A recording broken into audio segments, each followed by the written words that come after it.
इसका इंट्रोडक्शन लेते हैं पहले, फिर इसको डिटेल डिस्कशन करते हैं।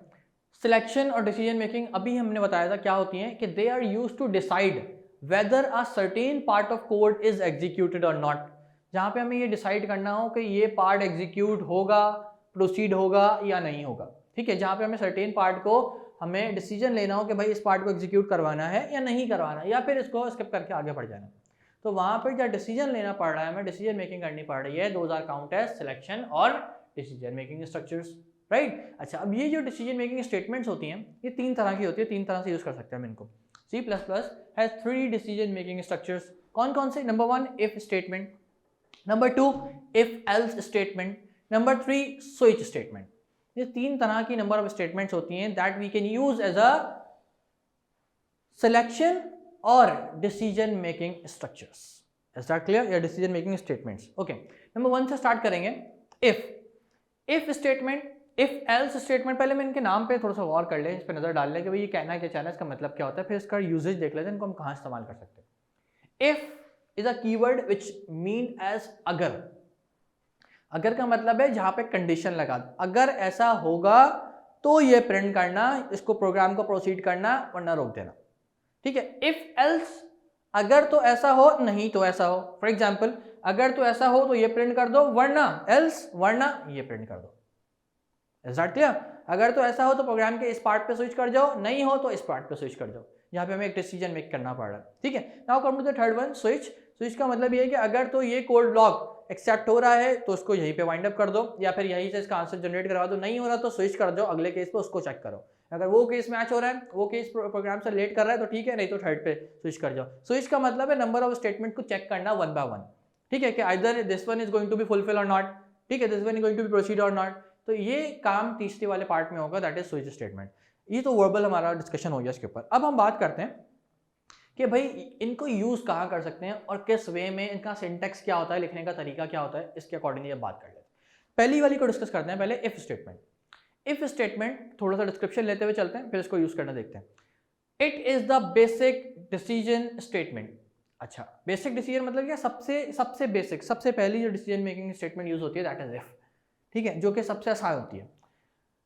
The structure contains if keyword followed by a conditional expression in parenthesis and then its body of the statement, also called if block.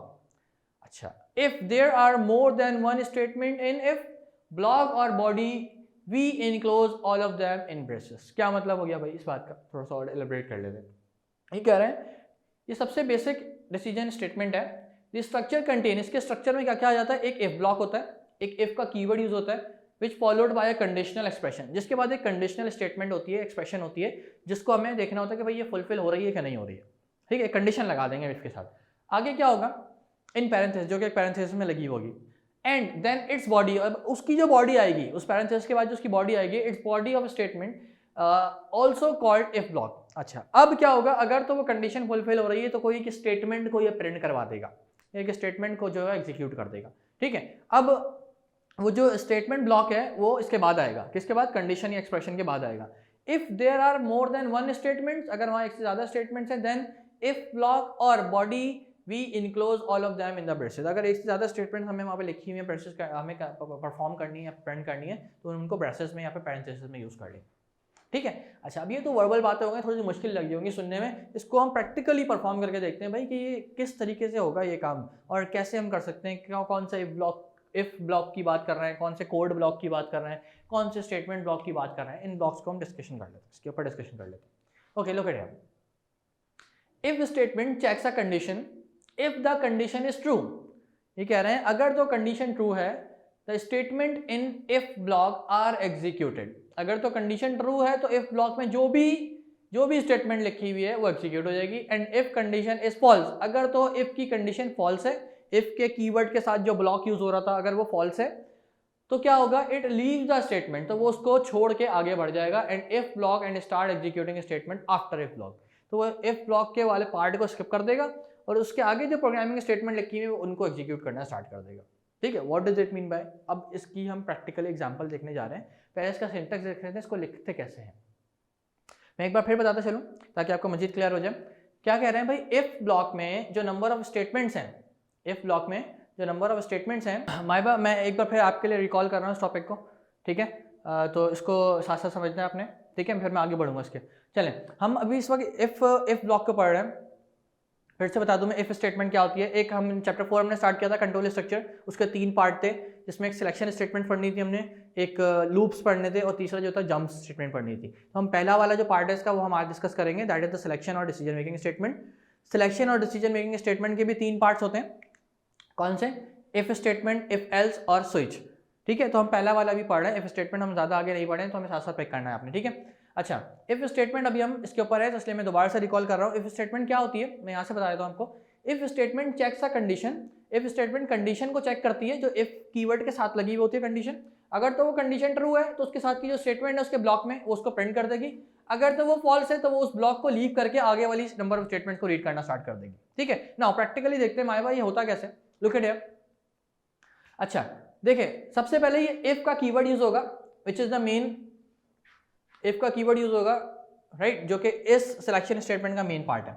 अच्छा, अब इफ के कीवर्ड के साथ हम इन पैरेंथेसिस के अंदर अपना टेस्ट कंडीशन रखेंगे। टेस्ट कंडीशन मतलब जिसके अकॉर्डिंगली हमने डिसीजन लेना है, ठीक है, जिसके अकॉर्डिंगली हमें डिसीजन लेना है कि आइदर ये चीज़ ट्रू है या फॉल्स है, तो उस कंडीशन को यहाँ मेंशन करेंगे। उसके बाद हमारा ये स्टेटमेंट ब्लॉक स्टार्ट होगा। स्टेटमेंट ब्लॉक के अंदर हमें क्या करना है, स्टेटमेंट मेंशन करनी है कि अगर तो ये कंडीशन ट्रू हो रही है तो ये स्टेटमेंट प्रिंट हो जाए या फिर ये स्टेटमेंट परफॉर्म हो जाए, ठीक है। अगर तो वो फॉल्स हो रही है तो वो उस कोड ब्लॉक से बाहर चला जाए और बाहर जाके आगे वाली स्टेटमेंट्स को रीड करना स्टार्ट कर दे, ठीक है। अच्छा, इसका फ्लो चार्ट भी देख लेते हैं, लुक एट हियर। अच्छा, ये क्या हो गया, एग्जीक्यूशन फ्लो डायग्राम हो गई, ठीक है। इसकी मतलब एक फ्लो चार्ट हो गया जिससे हम और इसको अच्छे से समझ सकते हैं। हाउ कम, कैसे, लुक एट हियर नाउ। देखिए, ये कंडीशन ब्लॉक है, ये वाला ब्लॉक है, इफ वाला ब्लॉक, ठीक है, कंडीशन ब्लॉक। ये यहाँ पे चेक करेगा either it is going to be true और फॉल्स, ये कंडीशन क्या ट्रू हो रही है या फॉल्स हो रही है।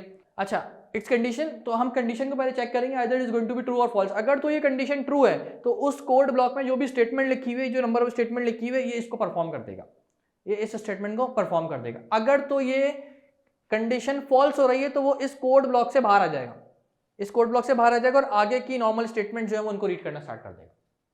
Is that clear? मतलब जो इफ का ब्लॉक है वो उसको स्किप कर देगा, फॉल्स होने के बाद वो आगे बढ़ जाएगा। ट्रू है तो इफ के अंदर जो स्टेटमेंट है उसको पहले परफॉर्म करवाएगा फिर आगे बढ़ेगा।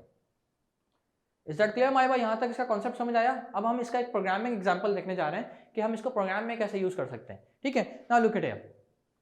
अच्छा, पहले प्रोग्राम का सिनेरियो समझ लेते हैं, ये करना क्या है इसके अंदर। आई होप आपको नजर आ रहा होगा यहाँ पे क्या करना है। Following is an example of the using if in a program, this program takes marks as input.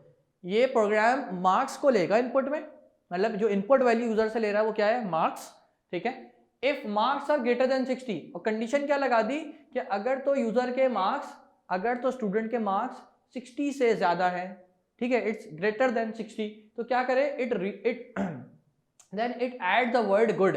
तो एक वर्ड ऐड करा दे एज अ रिमार्क्स गुड, कहां पे, बिटवीन यू आर आ, एक कीवर्ड वहां प्रिंट होगा यू आर आ और दूसरा होगा स्टूडेंट ऑफ दिस क्लास, ठीक है। तो उसके बीच में एक कीवर्ड प्रिंट करवा दे, क्या, you are a good student, ठीक है। गुड का कीवर्ड ये कह रहा है प्रिंट करवा दे, good student of this class. Is that clear? तो पहले ये 2 नंबर ऑफ स्टेटमेंट प्रिंट करेगा, वो कौन सी, यू आर आ, एक नंबर ऑफ स्टेटमेंट ये होगी, दूसरी उसके बीच में वो या अगर कंडीशन ट्रू होगी तो गुड प्रिंट करेगा, नहीं होगी तो कुछ भी नहीं करेगा, वो उस कोड ब्लॉक से बाहर आ जाएगा, ठीक है। और स्टूडेंट्स ऑफ दिस क्लास। ये तो प्रोग्रामिंग एग्जांपल आपको दे रहा हूँ, उसके बाद एक नॉर्मल एक कैजुअल एग्जांपल मैं आपसे लूंगा, ठीक है। Okay, now look at here. ये तो प्रोग्राम का बेसिक स्ट्रक्चर है जिसमें ऊपर हमने प्री प्रोसेसर डायरेक्टिव्स मेंशन करे, मेन फंक्शन हेडर आ गया, ठीक है। अब इसके बाद हम प्रोग्राम के ऊपर आ रहे हैं, हम यहाँ से अपनी बात करेंगे जो एक्चुअल बात है, जो इस टॉपिक से रिलेटेड है। पहले इन्होंने एक वेरिएबल डिक्लेयर करवाया मार्क्स के नाम से, जिसमें यूजर के मार्क्स आके स्टोर होंगे, जो भी वो यूजर मार्क्स डालेगा, ठीक है। अब बोले पहला क्या प्रिंट करवाना है, पहले यू आर आ, पहले एक लाइन प्रिंट करवानी है यू आर आ। तो जो भी ये प्रिंट करने के लिए हम कौन सा कीवर्ड यूज करते हैं, सी आउट, और इनपुट लेने के लिए सी इन। तो सी इन लिए पहले इसने मार्क्स, अब जैसे ही इसने मार्क्स सी इन लिए तो पहली एक चीज प्रिंट करवाएगा, वो क्या, कि यू आर आ, या फिर यू आर सिक्योर्ड, ठीक है, यू आर सिक्योर्ड भी कह सकते हैं।